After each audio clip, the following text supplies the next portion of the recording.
Good day everyone. Now I will going to discuss a developing high performance work system.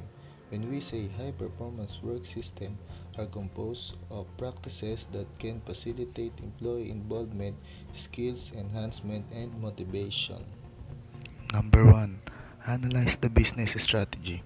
You need to know where is the business going, and you need to focus on the mission, vision, and goals of the company.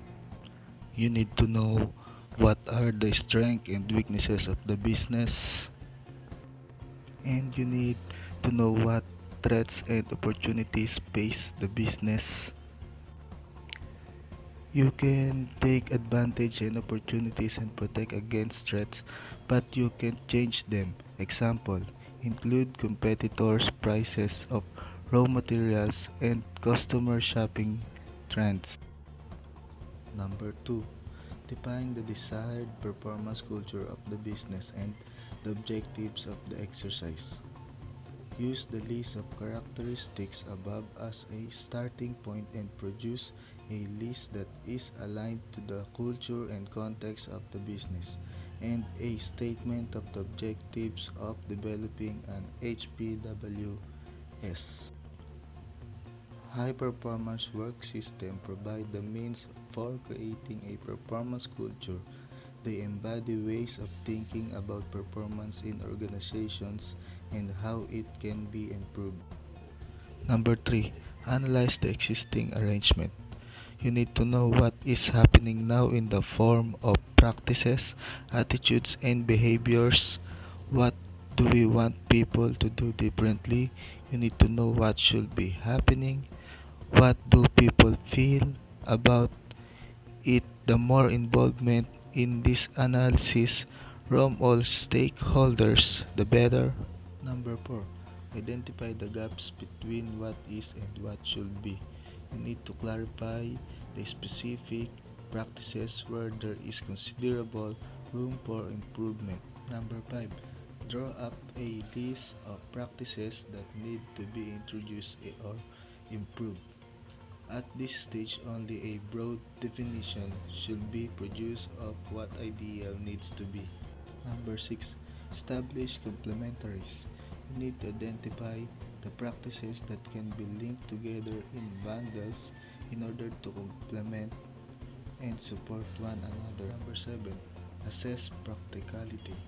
The ideal list of practices, or preferably bundles of practices, should be subjected to a reality check. You need to check, is it worth doing? What's the business case in terms of added value?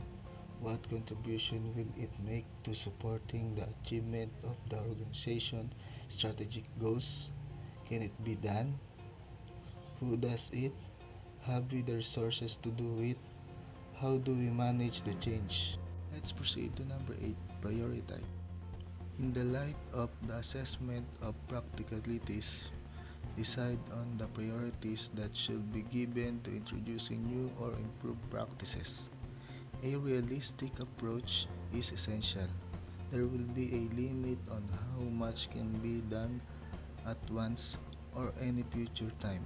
Priorities should be established by assessing the added value the practice will be create, the availability of the resource required, anticipated problems in introducing the practice, including resistance to change by stakeholders.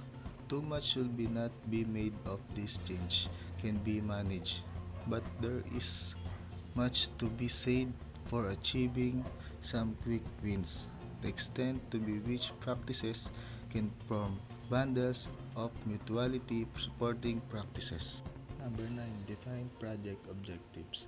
Develop the broad statement of objectives you need to produce at the stage 2 and define what is to be achieved, why and how. Number 10. Get buy-in. This should start at the top with the chief executive and members of the senior management team, but so far as possible it should extend to all the other stakeholders. Easier if they have been involved at early stage and if the intentions have been fully communicated. Let's proceed to number 11, plan the implementation. This is where things become difficult. Deciding what needs to be done is fairly easy. Getting it done is the hard part.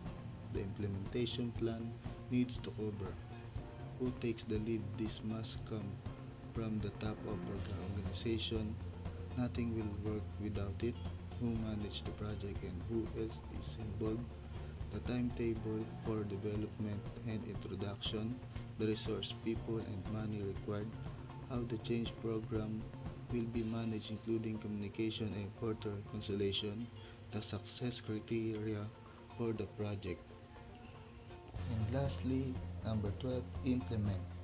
Top 10, 80% of the time spent on introducing an HPWS is spent on planning and only 20% on implementation. It should be the other way around. Whoever is responsible for implementation must have very considerable project and change management skills.